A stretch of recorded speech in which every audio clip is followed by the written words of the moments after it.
Go.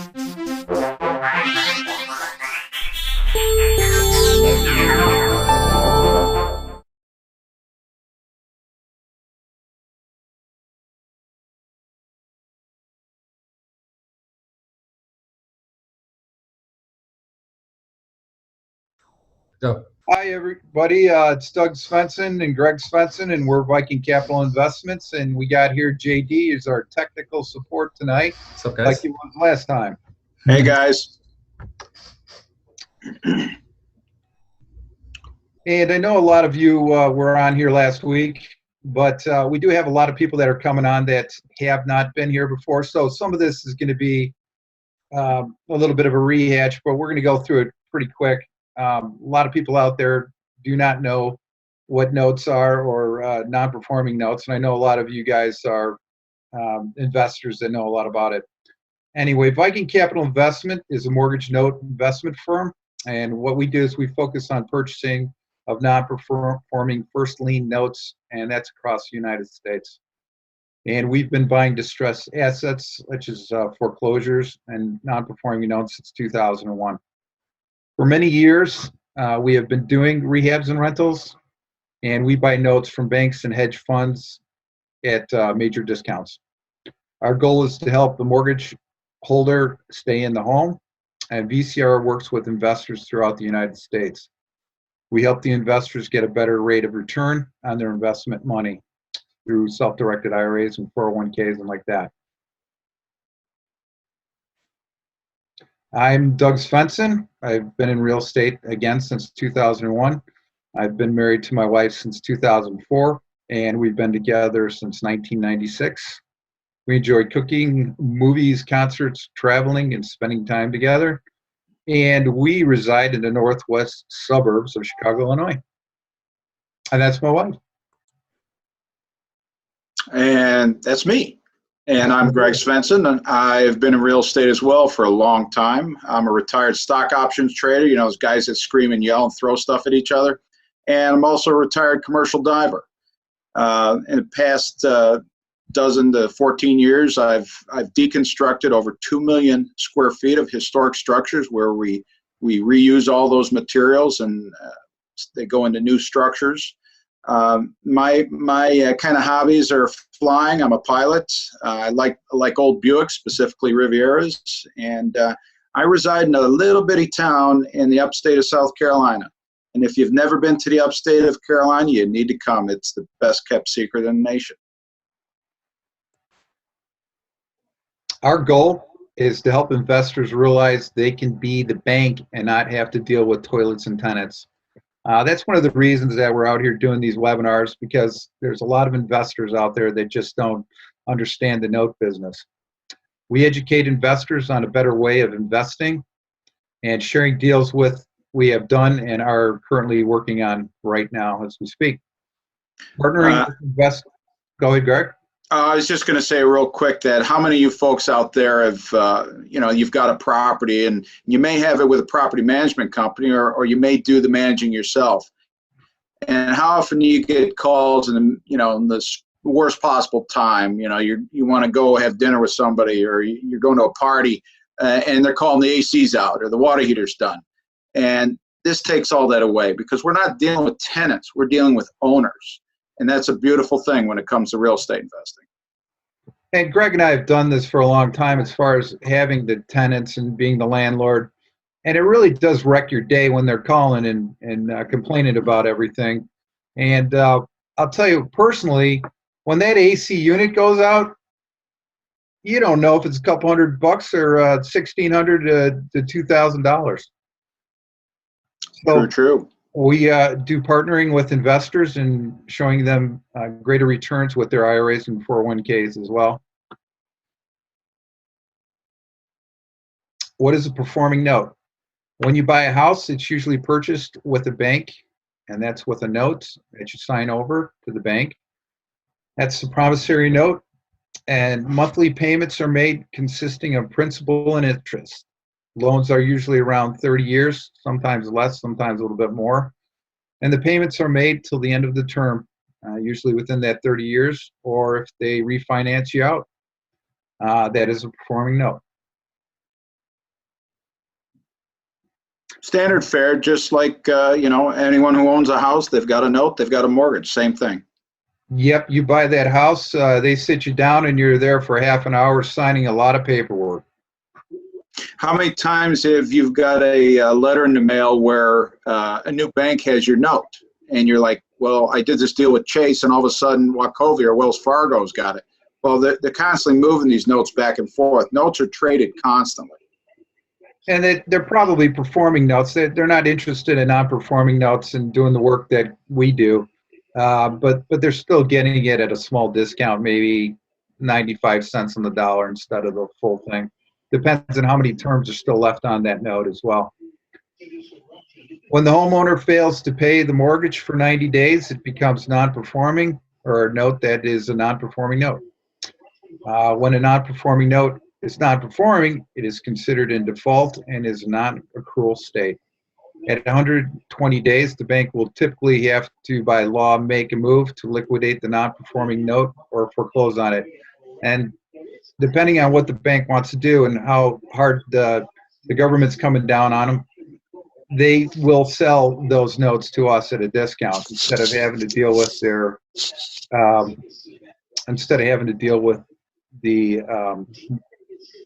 the mortgage companies.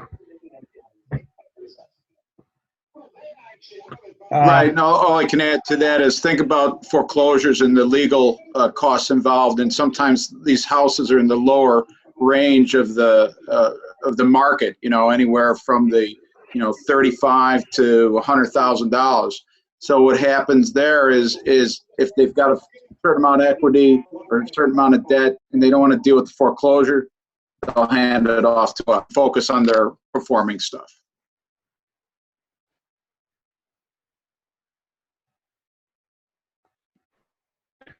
When VCI buys a non-performing note, we have three exit strategies. We're modifying the loan to help the borrower stay in the home. That's number one goal.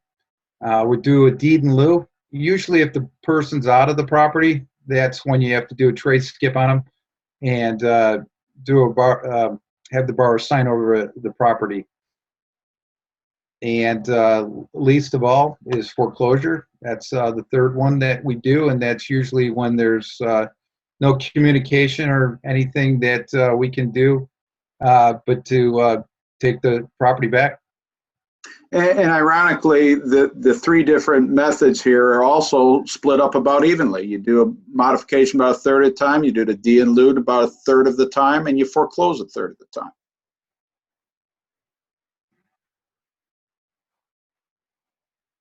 We have some examples here of some deals we're working on right now. And I'd like to go through these examples here. This one's Marydell Road in Baltimore. This one could be a modification. This one could be a deed in lieu or a foreclosure. We're not sure what exactly it's going to be, but it's a 3-bedroom. It's 1.5 baths. It's 1,152 square feet, and this is what is called a row house. And its principal and interest are $754 a month, and they owe about $80 grand on it. Taxes are $1,900, and the rents are $1,350 a month. Purchase price on this would be about $45K, and the worth on it, as is right now, the BPO is coming in about $80,000. And it was, the funny thing about this is it was totally rehabbed in 2015, so just a couple years ago. This was built in 1924, so it's got some years to it, and it was completely gutted and modernized, and this is a really, really, really nice deal that we're looking at right now. Good looking deal. You figure a person, if they've got a principal and interest of near 800 and the rents are almost double that, they're going to want to stay. Yep. This one's South Wall Avenue. This is in Joplin, Missouri. Again, we're not sure what we're going to do with it, but the whole thing is our due diligence and the hard work we're putting into it to figure if it fits in Viking Capital Investments portfolio. It's a 3-bedroom, 1-bath, 1056 square foot home. Look at this picture. This is taken care of pretty nicely.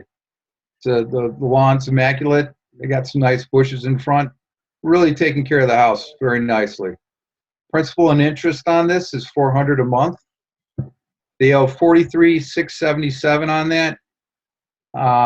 There's probably some more lawyer fees and things like that, but that's not all in there. That's just as is right now what they owe. The taxes are $661, and the rents in the area are $750 a month for a 3-bedroom, 1-bath. Purchase price on this would be about $25K, and the worth on this is $50,000 to $60,000. Now, a lot of people go by the stair-step rule and think, well, why aren't you paying, $20,000 on this or $21,000? There are foreclosure things that you put into account with it. Well, there's a little bit more added on to that. And the foreclosure in Missouri is only 60 days. So if you were to take this back, you would be doing pretty well.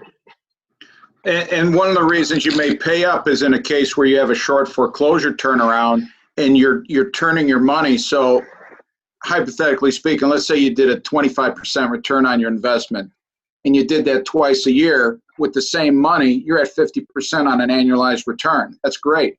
And really it can get crazy because you can flip your money at times, 2, 3 times, sometimes 4 times a year. It just depends on the situation and what's going on. But that's a real powerful consideration too, is the power of magnifying the money. Yeah, again, like Greg said, that there's so many different ways you can deal with a non-performing note, or your exit strategies and how you want to go about it. Somebody leaves the property, you fix it up a little bit, and have somebody put down another $5,000, $6,000, and you're doing a lease option. So you can take the property back and use it as a rental. We personally are sick and tired of toilets and tenants, so we would do a lease option or do a straight sale on it after we got it back, or of course try and modify it and get the people repaying again. Another nice thing about notes that I really want to specify to people is that you're looking at some of these, like we said in the beginning, 30 years. You got a 30-year mortgage. Now, they may have paid 5 years off already, but if you're buying these at a nice discount and you got principal and interest of $400 a month and you still have 25 years left on the loan, I mean, I don't know where you're going to get a better rate of return than that. What are your thoughts, Greg? Well, it's great because putting them in a 401k, for example, it's almost like an annuity. You just set it and forget it. And let's say that people want to refi their house and take the note back. Bang! You're not getting paid off on what you bought it for. You're getting paid off on what that note is worth. So if you bought $50,000 note and you only paid $25,000 for it, bang! You got $25,000 comes in. So again, and you may be saying, well, this is I'm getting 12% or 15%, but all of a sudden they pay it off. So you've got all that 12 or 15% over time, and then they pay it off, and they're paying off the discount. But still, most of these notes, they're paying pure interest at the front end of these durations. So yeah, it's pretty powerful. Just numerous ways you can deal with these. I'll give you an example real quick. We've got one down in South Carolina. I went over there to look at the house and people are gone. So yeah, I was talking to Doug about it, and about a week later, he gets a call from some guy. He says he wants to buy the house. So people always looking for real estate and always looking for deals. Yeah, and he's starting out. He's got a couple kids and his wife. And he's paying like $450 a month in rent, and he's smart enough to know that he doesn't want to do that. He wants some money going towards his future. And again, I know I said this last time, but one of the biggest things you do in your life is get married and buy a house. So example 3 here, Laurel Post Court. And Greg, did we go through this? We go through this, yeah. No. This is number 3. This is the last one, I believe. And no, again, it's another example. look at the principal and interest, and look at the rents. The owner of this house, this nice little house, he got a motivation to stay there. Yeah, principal and interest 450. The rents, that's 850. That's a lot, and the taxes are really not that much. So, again, the incentive to stay there owes 50,000, and you can purchase that around 25,000. It might be 30. I have to check back into there, but I do believe that there's some more that is owed onto that besides the 49,780. But it's a great deal. I mean, this is an absolutely magnificent neighborhood, and the worth is around 70 to 80. And Georgia foreclosure is 3 months. Or no, that's 4 months, 120 days. So you wouldn't be in that very long if you had to take it to foreclosure.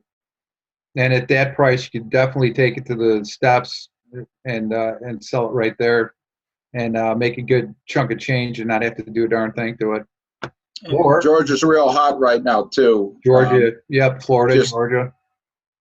The epicenter of Atlanta and moving out, and every corner of the state is busy and they're building. It's crazy down here.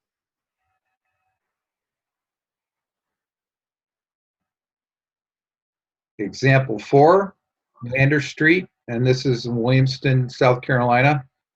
Not far from where I live. And South Carolina and North Carolina are booming pretty good right now too, right, Greg? They really are. It's crazy. This is a 3-bedroom, 1 bath. It's 1,138 square foot house. Principal and interest are $400 a month. They owe a little over $38,000 on this. Taxes are $1,644. Look at the rents on this. All 4 of these we've shown you. Why would somebody leave their house when they're paying it down and the rents are higher than what they're paying in their principal and interest? Almost 2 to 1 across the board. Almost twice the money coming out of your pocket versus buying the house. And we hear a lot of people are renting more now than they are owning. Well, from where we sit, it's pretty foolish for anyone to do that. And one thing we'll tell you real quick here is that we're showing you 4 examples. We could show you 40 examples. We could show you 400 examples. There's so much paper moving across this country and has been for the past 25, 30 years. But it's always out there. There's a lot of notes being moved back and forth. And these are just a taste of what can be done and what's out there. Yeah, and I've been doing a lot of due diligence on some of these properties, but the tapes I just looked through was over 200 properties. A lot of people that are in the mastermind that we're with and do the note business. We're going through tapes that seem to go on forever, but you'll grab some and you'll get down to 20, break that down to 15. Or sometimes you're lucky enough to pull it or buy the 20, and you get a deeper discount, of course, with the banks, hedge funds, or servicing companies when you have more power behind you money-wise. Anyways, the point is there's a lot of notes out there. And one of our goals and Vikings' goals is to reach out to folks out there and help them with their investment goals. And we basically can run the show for them, and they get a very nice return. JD, do you think you want to put the chat button open or have any questions, or see if anybody might have any questions for us?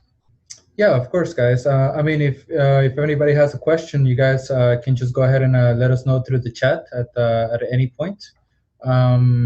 Just go ahead and click the chat button and let us know if you have any questions. So cool. That's a short and sweet of it tonight. If you guys do have any questions, let us know. Again, I might be easier to get to than Greg, but there we are, and there is our website. And you can reach me at Doug@VikingCapitalInvestmentsLLC.com. There's our 800 number, and you can connect with us on LinkedIn, and you can connect with us on Facebook as well. And you're more than welcome to join the Illinois Non-Performing Note Meetup group that is on Meetup. You can get us through meetup.com. And we have a lot of material, JD, right, on YouTube? Yep. Yeah, we have a lot of videos, a lot of good stuff for you guys. So also make sure to go ahead and follow us on Facebook. We're going to send you guys a link later on, and we send it out in the newsletters, so you guys can just see our material there. We're going to be posting a lot of stuff very soon. And we have a question from Stan. He says, are you guys, or are we planning in any local meetups coming soon? Stan, we might be planning something local. It would be in Illinois, if that's what you're asking. Right now, we haven't put one together, but we're thinking about doing that. Right now, we're doing pretty much the webinars. I had another gentleman in there ask a question if we sell notes. We do not sell notes. We have funding partners that work with us. We give them a certain percentage, and we do all the due diligence. We work through the notes, and we work with our funding partners as well through that. If any of you folks are in the Carolinas, South Carolina specifically, that's my area of operation where I live, and I do travel quite a bit, but I do have the ability to have groups to my home actually and do seminars and talk to people about different things. So if that's of any interest, feel free to contact Doug and he'll reach out to me and we can organize something. Or you can also go, I believe you can get to Greg by going Greg at VikingCapitalInvestmentsLLC.com as well. That's true. He doesn't list me. He doesn't want me talking to anybody. Is there another question there, JD? No, we don't have any more Q&As. Let me see. I think I got one on mine. We have one from Jim, who was asking if we had sell notes. You have answered that already, and then the one from Stan. So if you guys have any more questions, please go ahead. If not, like Doug said, just look for him on LinkedIn. Look for us on Facebook. VikingCapitalInvestmentsLCC.com. We're going to be posting a lot of good stuff there. So just go ahead and you just give us a like. Just go ahead and click us like, and you can find a connection through all of our stuff on our newsletters. So we'll be sending a recording of this next week. So if you guys got in through half of it or wanted to go over it again, all the good information that Greg and Doug just shared, just go ahead and wait for the newsletter next week. We'll send you a recording. Yep, we'll have the recording posted. And then, Greg, do you have anything that you'd like to add? No, come to South Carolina, everybody. It's a great state. Just have a giant party over at Greg's house. Party at my place. Yeah. All right, you guys. Oh, all right. We have another question here. What kind of options do you guys do? What kind of options do you trade? I currently trade in a private trade, and I'm a private pilot. I think he was asking what type of options did I trade, before I retired from that. I was in the what they call the OEX, the Standard & Poor's 100, and at the time it was the world's largest trading pit. There was over 500 guys on a busy day packed in there. So you'd almost have to YouTube that to see what it looked like, because it was crazy, but those days are gone. It's all computer driven now. Exactly. Very few open outcry. And just to answer to you, Stan, Greg is in South Carolina and Doug is in Illinois. So just to clarify that. Okay, great. That is correct. All right, great guys. So again, just give us a like in all of our stuff on LinkedIn or Facebook, and we'll see each other in a couple of weeks on the next webinar. All right, everybody. Excellent. Thanks for spending this time with us tonight. I hope you got something out of it. At least you can see what we've been doing, and if you're interested, give us contact. And I'd appreciate having a few minutes to talk with you on the phone. You feel good about that, do you? Yeah, I felt good about it, I guess. I don't know. That's good. Have a good one, guys. All right, sign off. That, I guess. Bye-bye. We'll see you. Thanks, everybody. Good night.